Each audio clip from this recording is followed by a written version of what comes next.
Hey, aloha, everyone. It's Flash and Kalani. We are back with the first United 808 podcast of 2025. Now, you might be asking yourself, what the hell took you guys so long? Well, that's because, boy, we have nothing but fantastic news for you today. We have a great update on the Jimmy Toledo Foundation, medical coverage, and boy, the elephant in the room that we've been talking about since this podcast started, THP. But we're not going to start there because, Kalani, we have some fantastic bargaining agreement ratifications that we need to let everybody know about. Again, this podcast, buckle up, nothing but good news. Yeah, I thank you because it definitely has been a Hawaiian roller coaster ride this year in 2025. We've been busy from New Year's Day all the way until now, and it's actually our calendar is going to get more full as the year progresses. But you're right, our collective bargaining, our office has been knocking it out of the park. Our private sector, we already had 2 contracts ratified with Aloha United Way, and then also Lunalina Homes. And our 2 of our larger contracts, bargaining 1 and 10, that was more interesting. It was negotiating with the state. We came out with a good deal in the end. Our members took a vote, and it was a real landslide of the members accepting the offer. And for bargaining 1, it was a 15.29 over 4 years. And we were able to clean up a lot of language inside it that's been outstanding and old. And a few allowances on travel and meal, we got a few increases as well. And then for bargaining 10, we identified the same things, the percentage for over the 4 years. But, what's more importantly is we never gave anything up. We held the line on that. The employer tried very hard during this process to take things from us. And we put our foot down and we made sure we held the line on it, that we didn't want to give nothing up. And we just want to continue to grow on what we had. Okay, so if you don't mind going into a little bit more depth, let's actually dive into some of the key features of these agreements. Because again, nothing but good news, folks. Yeah, to go into details, it's a lot of stuff. When you talk about cleaning up language, it's things that we saw that the employer had not followed, or some employers took to, they don't see black and white. They only see what they see on the paper. And the perfect example was the language of a mom and dad when he had 2 parents. And so you have some people out there, and it's the LGBT community, that it's 2 moms, 2 dads raising a family. And when they had to put in for leave, you had employers actually denying them the leave because the way the language read, 1 mom, 1 dad. So we wanted to make sure, working with the employer, we cleaned that up. Mm-hmm. That if someone was taken off because of the situation, how they was raised and so forth, and in Hawaii, ohana is everything. And that's why we want to just make sure that something as simple as that had to be cleaned up. And by the way, at UPW, ohana is everything as well. it's so important. And then we had a lot of stuff that actually, the key one is our members on Maui, they would always be required to travel to Molokai and Lanai for do work. And a lot of the times, the per diem wasn't following the federal guidelines. It was a far lesser rate of what they were getting for their per diem as they traveled. So what we wanted to do was follow what the federal guidelines had already. And this was a big step for them. And those are just the small wins that we're able to do in the contract to help boost it. And that's why we was only trying to make what was right whole, even though there was a lot more we tried to achieve and swing at during this process. But the key thing is we never gave anything up. And really, again, it's just incredible what UPW has been able to do. There's also some updated leave policies as well. It's really crazy on how everything played out in the end. But for the leave policies, it actually had to do with just how you're able to call off. It was more about protecting what we had, because one of the things the employer really wanted was that PTO program. And it would have reshaped everything we had as far as our sick and our leave, our vacation, and how we, city and county and state workers, identify as our leave program is something sacred to us that we don't want to give up. We've had so much benefits lost from us that we fought not to give that up. And that was something actually the members, if it came to push to shove, they were willing to strike over, was the leave policy. And that's why we kept it whole. Yeah, and thank God it didn't come to a strike. And it's really incredible looking at everything that was able to be accomplished was done without it having to get to that point. And that's really through the hard work of the executive and the negotiations committees. It's really a testament to the power of UPW and just the power of unions in general. You know, all our committees for our private and public sector, they do a phenomenal job. They give up so much time away from their families. They get off from work to be able to be at these negotiations. And it is grueling. It is frustrating at times to put your heart and soul into something and just have the employer say no. Yeah, it's like you're going to war, right? You're negotiating against across the table people that want the exact opposite of what you are asking for. Correct. And their point of view is to save as much money as they can, cut as much as they can. And when we go in there, we got to try to come out with some type of negotiation process where we don't allow that. And that's the most difficult thing to achieve, because when most committees come together, it's a lot of different train of thoughts going through the room, a lot of different characters, individuals that are sitting on top of these committees. So it's not like 16 or 4 or 10 people who are all in the same agreement of what they're pursuing. Yeah. By the way, Kalani, you're a character too. Yes. Totally agreeable. I'm not going to argue with that. I'm one of the first to argue about something being dropped or something being pushed across the table. But that's the interesting part about negotiations is you got to come together as one. And the overall view or the overall goal that you have to achieve is what's best for everyone. You cannot think sitting at the table, oh, this is what I want because this is for my unit, my shift, my guys. When you sit at the table, you have to actually think about how does it benefit everybody in the county? How does it benefit everybody in the state? It's a bigger picture. Yeah. And also, how does it benefit you guys 4 years from now in your next round of negotiations, right? And again, it's all thanks to the executive and the full negotiations committee.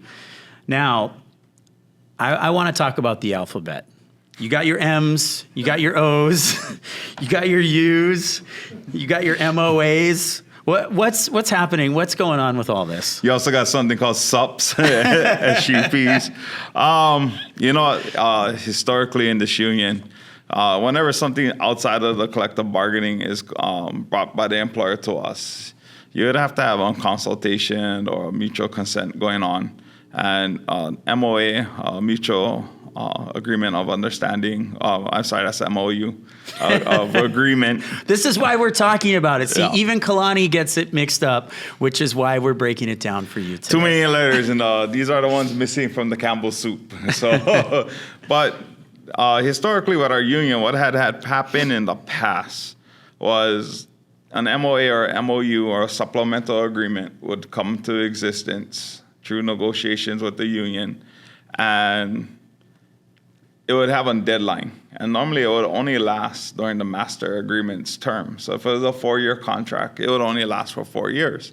But what had occurred was the employer would just extend it without actually going through the membership. But by law, it needs to be reviewed, doesn't it? By law, the labor board had made a decision a few years back that it has to be presented during the negotiation process. It has to actually go out part of the vote. And it was not happening. So when we took office, there was a push by the employer that they wanted to keep the status quo of how things were done. Yeah, sure, why not, right? And that's what had been happening up to this point. It works in their benefit. Yeah, of course. And don't get me wrong, there are MOUs, MOAs, supplemental agreements that are out there that are beneficial to the members. There's a lot of stuff out there that I can say that, if you don't have a driver's license for a DUI, or for that reason. Well, certain departments actually works with the individual that allows them to keep their job. So there's benefits to holding these. And there's also some that are actually not for us. Well, during these negotiations, we took the process that we're going to do things the correct way. Under my leadership, under this administratorship, we're going to go down the correct path. And what we're requiring of the employers submit all this to us. And they did in a timely manner. And what we're doing now is we're actually breaking them all up. So each chief steward statewide gets whatever MOA, MOU, and supplement agreement belongs to them, they're getting.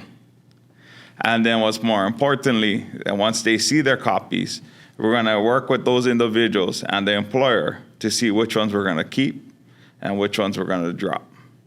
And it's the same thing the employers are saying to us. They have stuff that they would love to keep and stuff they would love to get rid of. But this is the point that membership are going to be involved, which was always meant to be. So for the first time in UPW's history, we're going to do things the correct way. What a concept. Yeah. More good news, the medical premium coverage for county workers. I mean, this is really incredible. We've got 100% coverage. Yeah, this is actually for 2 of our counties. So last year, Kalani on Kauai, he worked with us and he switched his county to 100% medical. Now, this came to a shock to everyone when they learned that by doing this, they were able to retain their employees. It wasn't rocket science. It wasn't. And with Kawakami's help, not only were we able to establish the first county and the employer to start the 100% medical, and with what he showed, he helped actually push in another mayor, and that's when Mayor Bisson on Maui County. After negotiations for 1 and 10 was done, he took it upon himself, and after a few short talks, we were able to secure the 100% medical for Maui County as well. So out of the 4 counties, we now have 2 switching over to 100% medical. And this is huge because this is something I've always stressed from the beginning, that we have to get the benefits we once had back to us. And to have 2 mayors on board, hopefully the third one's on the Big Island, and we can secure that. This is the big push to get the last 2 big major employers to switch over to the 100% medical as well. Well, that's something we'll obviously be monitoring the rest of the year, and we will be continuing to cover here on the 808 podcast. And again, the entire reason this podcast actually started, the whole reason that we are here was this ongoing saga of THP, temporary hazard pay.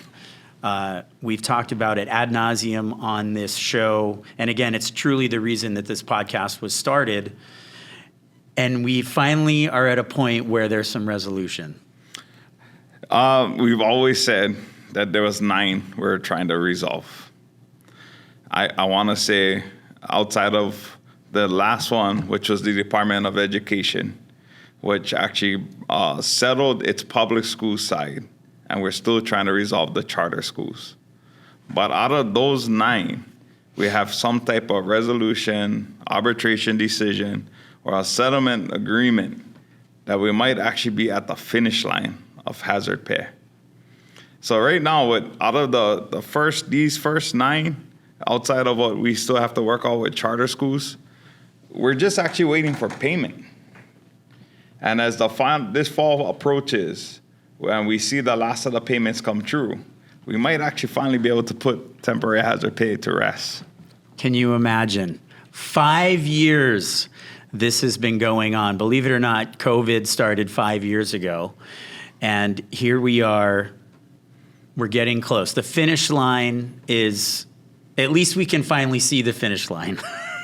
Yeah, and you know what? It's a true testament out there to managers and leaders. Leaders want to resolve. Leaders want to be able to honor the contract and get things done. Managers, they pick their battles, they delay, and they find every reason not to make a payment. So it's good to be able to see one day what's the difference between someone who's just a manager of things and who's actually a leader. And, without dropping any names or anything like that, but you know who you are, it's actually kind of good. It sets a tone that a lot of our members see and will actually see what their employer's true colors are. But it doesn't mean we're not going to stop. We're going to continue this battle because COVID is just something that exposed something that was there. And now as we move forward, we got to continue the battle in other areas. Yeah, and THP, I mean, that's just getting what UPW members deserved in the first place. See, you just want to use the alphabets, yeah. You had all those MOUs, and you just could have called it hazard pay or anything like that, but you just kept using THP. I'm trying to act cool, like I know what THP is, because when we started this podcast, I didn't. I think you're more vested into this whole process than most other people. But it's you can call it the Great Aloha Run. You can call it any race you want. You could be coming around Diamond Head. You're at Kapiolani Park. You're passing the water fountain. Finish line is right there. And like I share with my members at our Section 8 meetings, our informational meetings, one day, soon, we'll be able to have a podcast where we don't talk about this subject. And we can talk about other good news, like the Jimmy Toledo Scholarship. We are celebrating the class of 2025 this year. It is graduation season, after all. Yes, and you know what? We don't have their names to be announced today. They're all being contacted through this process, but we have the winners. We increase how much we're going out, and the beautiful thing is, each division, from Kauai to the Big Island and our private sector, has someone being represented. I want to say we had 30 plus applicants. That's definitely up from last year, the first year. Correct. And as word continues to spread, we know we're going to be able to bring in more funds through our fundraising efforts. The golf tournament, the bingo, and that's why it's important that UPW members participate in these wonderful things. And I don't know if we can mention the golf tournament at this point, but the golf tournament will be coming up again later on this year, and I'll just leave it at that. But it's important to remember these fun events that UPW is putting on. This is the reason for it, and you have more keiki that are benefiting from the scholarship this year than last year, more applicants, and that's what we want to see, that continued growth year over year. But that doesn't happen without the support of going to the bingo tournaments or the golf tournaments or any other fun stuff we might have in store for you. Just we've stressed this in the past, and we want to say it now. We wanted to make sure the keikis who are out in college already, young adults, that weren't a part of the process before because there was no scholarship. We actually opened up the process to them, and they could apply for the scholarship this round. So we had a lot of our children out there that are in college going through the process. They came back to apply for the scholarship, and that's why we have more applicants this year. Nice. And by the way, breaking news, college, not cheap. Yeah. That's what we heard. So again, when the golf tournament comes around later on this year on Oahu, I don't know if we can say it's in October. We can say that much.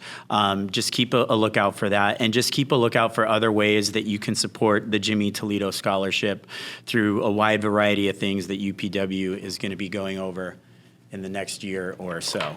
Well, outside the bingo and other things we do, I want to also make sure we remember our UPW shop, our shop UPW. Any purchases that go on in there, proceeds goes to the scholarship fund. You also have a link in there that you could just donate straight to it. So there's multiple ways that you can still contribute. Like I said in the past, bingo, I never knew it was a contact sport. So when we do have bingo night, I want to make sure that everybody knows about it and they can come out, bring your helmet, your shoulder pads, try to leave the bats home this time. And it's just opportunities for us to grow as a family, opportunities for us to bond together, and then more importantly, it brings in the funds so that we can contribute more to the keikis. And I promise you, the next UPW 808 podcast will have even more good news. And we have a couple fun surprises for you in store later on in the podcast here, something we've never done before. So you'll just have to keep watching for that. Kalani, as always, thank you so much. It's so weird to say, but it's like Happy New Year, brother, because this is the first show we've done this year. Well, we can guarantee the next podcast won't be 6 months from now. Yeah, I certainly hope not. But again, we have nothing but good news to share with you coming up in the future as well. And I'm really excited for what UPW is going to be able to do for all of you folks throughout the rest of the year.